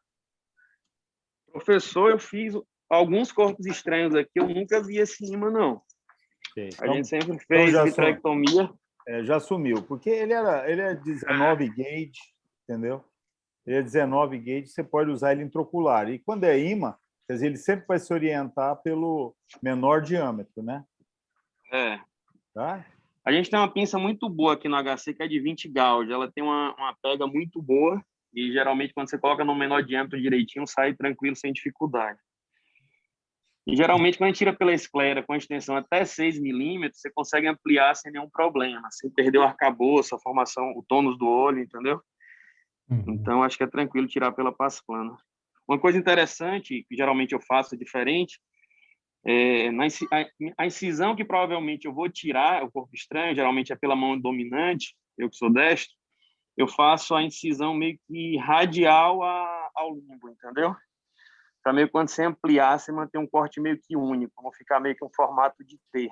Então, é um detalhezinho que geralmente eu costumo fazer diferente. Então, vamos ver a cirurgia? Acho que a gente já fez considerações. Isso. Sérgio. Oi, Rony. Desculpa. Então, Rony. Só fazer uma consideração de como eu faço esses casos. Uhum. Eu só acho que tudo foi falado aí é pertinente. A única coisa é que quando eu vou pegar o corpo estranho, depois que eu fiz a vitré, coloquei o perfluor, né, sob risco de queda e lesão de polo posterior, quando eu fiz toda a vitré e já vi que eu consigo mobilizar o corpo estranho e pegar, eu amplio a incisão sob o olho, sob tensão, aí eu dou um ponto de Vicryl nessa ampliação empírica, né, porque às vezes a gente não tem um tamanho adequado, aí dou um ponto de Vicryl dos dois lados, entro com a pinça no meio, a quantidade de ponto de Vicryl, quanto mais você der, mais você vai ter estabilização no globo. E quando eu estou com ele na pega próxima da retirada, eu peço para o auxiliar quebrar todos os pontos de Vicryl. Porque eu tenho muito receio nessa despressurização do olho e ter um descolamento de coroide nesse olho. É o que eu faço de diferente. Ótimo, ótimo. Então, Rony, só uma colocação, já que entrou nesse papo. Eu não faço isso porque não é incomum um paciente que nem 34 anos, de hora que você removeu o corpo estranho, vinha aquela bomba de vítreo junto. 34 anos, mesmo você fazer base, você pode fazer super bem a base, mas vai vir, você vai trabalhar bastante ainda. Mas eu entendo o seu problema, esse que você está falando de compartimentalizar, mas eu considero todas as cirurgias minhas de trauma caixinha de surpresa. Você pode ter desde a despressurização, como você pode ter encarceramento, paciente de 34 anos, você vai ter N complicações. Eu acho que você tem que estar preparado para tudo isso, é um paciente que você vai acompanhar, mas que invariavelmente vai evoluir para outras cirurgias, mesmo se você colocar óleo de silicone. O óleo de silicone em pacientes com corpo estranho intraocular, a chance de formar PVR e ter uma evolução insatisfatória, esse corte parece ser frontal e parece que o corpo estranho está inferior aqui, parece ser frontal a imagem da toma, e parece que ele está inferior. Aí a posição até pior ainda, entendeu? Para fazer a manipulação dele. Mas é caixinha de surpresa. Todo trauma, para mim, eu vou devagarzinho, explorando por fora. Quanto menos eu puder entrar dentro do olho, melhor. E é só essa observação, mas essa estratégia que você falou para descompressão, ela é muito boa. Mas se vier uma bolha de vítreo, eu confesso que cai por água abaixo essa ideia, né? Eu não Então, entendi muito bem o seu comentário, Hélio. é? Eu não entendi muito bem o seu comentário. Não, é que você deixa alçado para fechar, é isso, não é? A hora que tira o corpo estranho, você deixa alçado para já amarrar e fechar, é isso, não? Foi isso que eu entendi. Não. Eu faço a vitré completa, base e tudo mais, vejo até depois a avaliação de passar uma faixa, se é necessário ou não, né? Mas eu vou o suco, a incisão antes, e aí eu dou ponto de Vicril, depois de ter feito uma vitré completa. Aí, com o olho com perfura, eu pego o corpo estranho, e aí aquela coisa de ficar cortando de qualquer jeito ali, com um corte maior do que o necessário, e sem cauterizar, eu peço para o auxiliar só cortar os pontos que já foram dados antes. E aí eu tiro o corpo estranho, entendi. depois dá o ponto. Me desculpa, eu que entendi mal. Então, eu achei que você deixava ancorado. Eu achei que você deixava ancorado e a hora que puxasse, você já fechava. Era isso que eu entendi. Porque é caixinha de surpresa mesmo, mas é uma estratégia muito boa essa sua mesmo. Desse jeito, agora eu entendi. Desculpa, fui eu que não entendi, não tinha entendido direito. Eu não faço chuleio prévio, não. Sim. Mesmo porque é meio complicado, né? Ali você está só focado nesse ferro para sair diante do olho. Né? Isso. Mas é isso aí. Pode seguir aí, gente. Desculpa. Vamos lá? Só um comentário. Se você usa perfluoro e você vai usa bastante. O perfluoro estabiliza. Então, eu acho que uma vez que a gente usa perfluoro, essa chance de hipotonia, eu acho que o risco não é tão grande, viu, Rony? Quando o olho está com perfluoro. Então, eu não teria tanto medo nesse sentido. Boa colocação, John.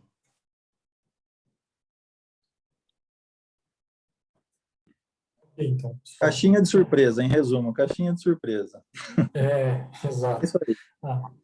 A cirurgia foi a Tati que fez, foi inclusive no curso de vitrectomia de 2018. Então, além de ser uma cirurgia bem demorada, ela estava fazendo a cirurgia ao vivo, né, com um monte de gente dentro da sala. Então, foi uma coisa bem difícil. Bom, a cirurgia foi feita com o sistema de visualização Ingenuity, né?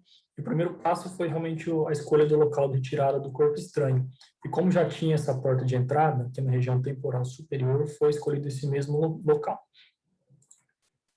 Então, começou-se fazendo a exploração do local da entrada do seio, né? E aí, constatado que não havia nenhuma extrusão de conteúdo intraocular por esse local, foi feita uma sutura prévia desse local para conseguir manter o olho formado, assim como o Dr. Rony já tinha sugerido. E aí, quando entrou no segmento posterior, percebo a hemorragia vítrea densa. Foi feito, então, a vitrectomia do cor vítreo, identificava essa área de trauma na mácula aqui, e aí no quadrante nasal inferior a gente consegue ver o corpo estranho. Percebam a dificuldade de visualização aqui, também pelo segmento anterior, que tinha uma opacidade corneana e aquele flare bem importante na câmara anterior. Então foi colocado protegido a mácula com perfluorocarbono. E aí então partiu-se para a tentativa de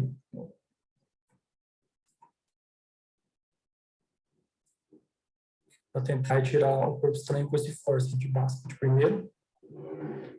Percebam que o forceps ele é capaz, sim, de mobilizar o corpo estranho, até de retirar ele do lugar inicial dele.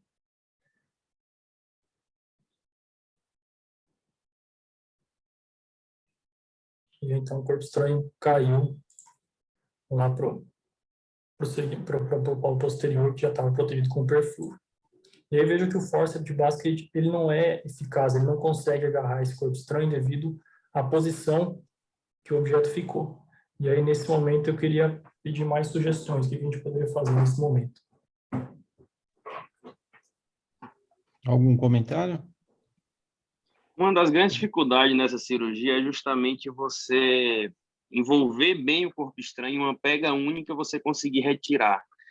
Então, provavelmente, essa pinça que ela usou, ela não conseguia englobar todo o corpo estranho. A gente tem outra no HC que ela parece meio que uma pá, que ela abre bem e você vê que você pegou bem o corpo estranho, fecha a pinça e aí você consegue puxar. Então, se você vai com a pinça menor, você acaba traumatizando a retina, você acaba causando rupturas iatrogênicas, ele acaba se mobilizando dentro do olho. E o perfluo, assim, ele não impede, ele não evita do corpo estranho progredir na área onde está o perfluo, entendeu? Então, a segurança é meio que relativa, assim, em relação ao perfluo. Então, eu acho que um grande segredo é você ter uma pinça que você consiga envolver bem o corpo estranho, sem projetar ele contra a retina, e uma pega única você conseguir trazer ele. Provavelmente foi isso que ela fez, ela deve ter trocado a pinça e ter pego essa outra. Então, aqui Se a basicamente pinça- a sugestão é trocar o material cirúrgico, quer dizer, talvez pegar uma pinça que englobe melhor o corpo estranho para conseguir retirar pelo Isso. diâmetro menor. Esse era um corpo estranho ideal para o imã, esse aí. Ajudar Ideal. a iluminação com outro instrumento, né, posicionar num local que dê para essa pinça pegar melhor, em algum ângulo também. Se não tem a outra pinça, no caso, né? A outra pinça é muito melhor mesmo, eu já peguei com ela. O que eu fazia era com a outra pinça, eu pego o corpo estranho e aí eu levanto ele um pouquinho assim da superfície da retina, né, bem próximo, e com a iluminação eu consigo mobilizar ele para ele ficar no menor diâmetro para sair pela incisão, entendeu? Porque às vezes é difícil, na primeira pega, você pegar ele pelo menor diâmetro. Então, geralmente você consegue pegar ele, levanta um pouquinho, afasta ele da retina e você consegue mobilizar ele com a iluminação. Esse caso, se você não tem o eletroímã, seria um caso bom para usar o chandelier, para usar a outra mão. Porque só a iluminação, na hora que você chega perto, você já perde a visibilização do corpo estranho. Então, eu acho que esse seria um caso bom para usar um chandelier. E aí você faz ou eletroímã. Tem um chandelier facilita muito. Viu? Ou o imã seria esse corpo estranho, você vê que ele é longitudinalzinho, ele não é redondo, então esse vai pegar pelo menor diâmetro, ele se orienta e você puxa. Ela está tirando pela mesma incisão por onde ele entrou, certo? Eu estava em dúvida. Exato. Certo, tá bom. Discutindo só a estratégia cirúrgica de poder modificar, não seria ruim você colocar perfluo nesse olho e fazer uma abordagem anterior, se tivesse muito grande, porque o olho está bem compartimentalizado, a chance de iatrogenia talvez periférica fosse menor. Se você fizer, você pode fazer uma faco com uma rexis posterior pequena e tentar tirar pela parte pela câmara anterior. É uma estratégia que poderia ser modificada durante a cirurgia. Estou só dando mais uma alternativa, além da alça, né? Aquela estratégia da alça que você passa o fio dentro da agulha, você passa a linha dentro dobrada e faz uma alça, e pela alça você consegue laçar ela e puxar, né? É laço de cobre. Faria de anterior, né? Mas o Hélio, desculpa, porque, como eu acho que foi Pitácio falou, não pensa que esse corpo estranho vai flutuar no perfluoro, ele é pesado, tá? Você pode pôr o perfluoro e ele não vai flutuar, não. Então, mas se eu fizesse a estratégia e ele boiasse, eu tiraria. Mas ele não flutua. Ele não flutua. Não, ele é muito pesado. Não. Ele é pesado, ele não flutua. Ele é pesado, ele não flutua, não. Entendi. Então vamos ver. Vamos continuar aqui. Vai lá que vai demorar.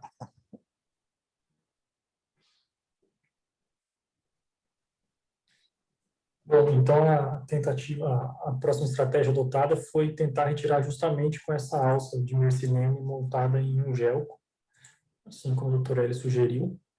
E percebemos que a gente teve bastante instabilidade, bastante turbilhonamento, e foi tentado, inclusive, usar a iluminação como apoio, né?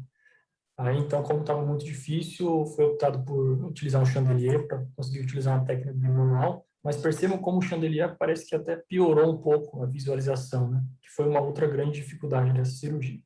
E aí, então, a gente utilizou essa pinça, acredito que seja mesmo que o Pitácio está falando, essa pinça bem maior, né? Justamente para...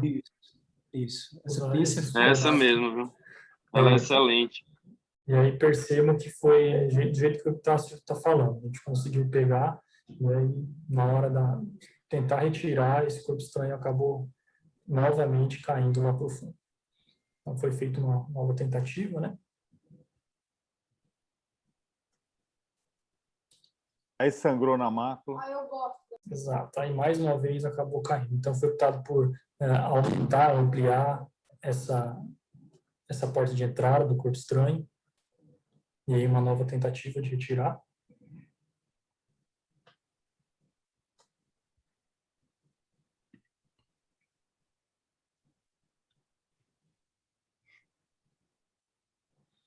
Foi quando, então, conseguiu se retirar. Percebam que ele tinha realmente 5 para 6 milímetros, né, no corpo estranho metálico grande. Então, foi realizado a sutura, revisado o sítio de entrada, feito uma boa base vítrea. Importantíssimo fazer uma base vítrea bem feita. Percebam como já tinha uma ruptura, parecia que tinha uma região de diálise. Foram tratadas todas as rupturas traumáticas, colocado óleo de silicone e fim da cirurgia. Eu tirei, logicamente, mas durante a cirurgia foi feita faco também desse paciente. Como resultado, a gente não tem a retinografia dele, estava no retinógrafo e acabou se perdendo com a intenção. Mas com o mês de pós-operatório, o paciente já estava na acuidade visual com correção de 0,4 e a retina aplicada. Muito bem. Então, lições aí desse caso. Primeiro, talvez a técnica cirúrgica mais adequada seja mesmo retirar via pars plana, ampliando a incisão. A incisão tem sempre que ser maior do que o diâmetro que você pretende tirar o corpo estranho. E você tem que ter várias opções de instrumental para tirar adequadamente uma pinça e usar cada uma de acordo com o tamanho dessa pinça, certo? Para evitar problemas, né? É isso. Aqui, como ele já tinha feito faco no início da cirurgia, outra opção era tirar pelo segmento anterior, mas eu acho que talvez fosse desnecessário isso. E a quarta, com o comentário que você tem que rever como foi revisto bem a base vítrea para evitar complicações de descolamento de retina no pós-operatório, que seria uma complicação gravíssima aí, pelo risco de desenvolver PVR, como foi citado antes, né? Como o Epitácio falou. Algum outro comentário? Só uma questão, professor. Queria ver com os assistentes quem faz e se é recomendado fazer antibiótico profilaxia intracameral no final de uma cirurgia dessa. Então, você faz quando você tem sinal inflamatório intenso, você tem hipópio, você tem que fazer. Caso contrário, você não faz profilático, mas você faz imediatamente se aumentar a reação inflamatória no teu pós-operatório. Recomendação é essa. Então, que você não faça profilático. Certo. Tá? Algum outro comentário? Eu acho que foi super bem discutido aqui, todo mundo fez vários comentários sobre técnica cirúrgica, o caso é bonito para a gente avaliar, são casos frequentes que a gente vê sempre no HC, infelizmente, né? Então, acho que aqui tem algumas perguntas, se vocês puderem responder. Espera aí, tem algumas perguntas aqui, deixa eu ver aqui. Se abordariam, se num caso sem percepção luminosa, às vezes casos de trauma não tem percepção luminosa pela hemorragia. E, na verdade, é um olho que tem percepção de luz. Então, seria uma exceção, casos com trauma, você abordar mesmo com uma suspeita de não ter percepção luminosa, tá? Quando o corpo estranho atinge a mácula próxima à fóvea, faz bloqueio ou laser apenas o período limitante interno. É difícil, se você tiver uma lesão macular, em geral que você tem um buraco macular, você pode tirar a limitante, colocar gás e pôr em posição no pós-operatório, né? Depende do tipo de lesão que você está suspeitando, mas em geral, tirar a limitante sem fazer laser. Quando for extramacular, ou um pouco mais próximo das arcadas, ou fora das arcadas, você pode fazer laser, né? Se a porta de entrada é pela córnea e transfixo cristalino, tem preferência por retirar via segmento anterior, seria uma opção, porque você já abordou o segmento anterior, então seria uma opção a mais, mas não necessariamente, porque você já suturou o ferimento, a laceração de córnea, né? Já tirou o cristalino, então você teria que fazer uma outra incisão corneana, você já está na esclera, você já está via pars plana, você vai retirar via pars plana, então você tem as duas opções. Talvez eu acho que a gente tira muito mais via pars plana do que fazendo uma incisão do segmento anterior, né? Não sei se vocês têm algum comentário a mais aqui para fazer, discordam de algum desses comentários, querem fazer algum outro? Eu acho que se você tentar tirar pela córnea, você deforma muito e aí você vai ver com mais dificuldade. Então, Sim. acho melhor tentar pela parte plana mesmo. Sim, sim, isso aí, concordo. Agora, eu sugiro que comprem o imã permanente. Que o HC é um lugar que você vê, como você disse, infelizmente, tem muito desses casos.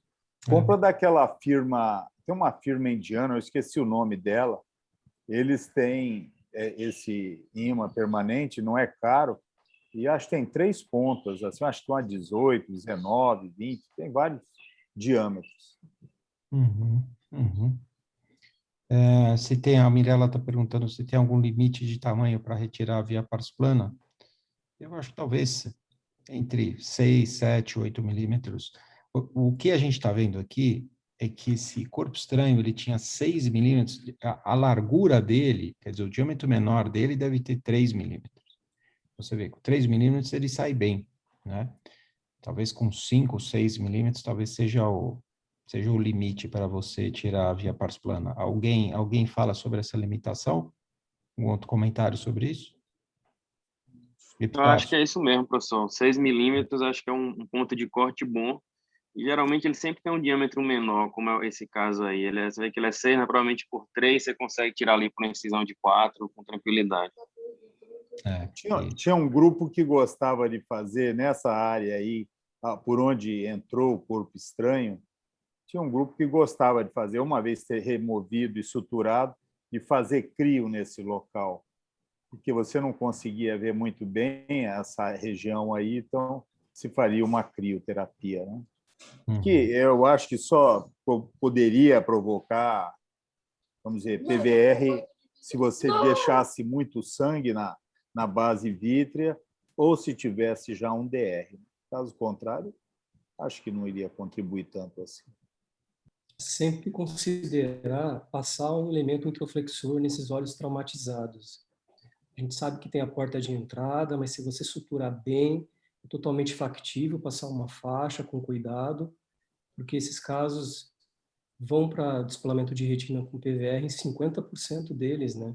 Então, esse era um caso que poderia ser considerado. A gente tem vontade de tirar esse corpo estranho logo, né? Entrar, tirar, mas pós-operatório, nesses casos, é bem complexo. O problema, Rony, de postar uma faixa é que você tem uma incisão grande aí para tirar o corpo estranho.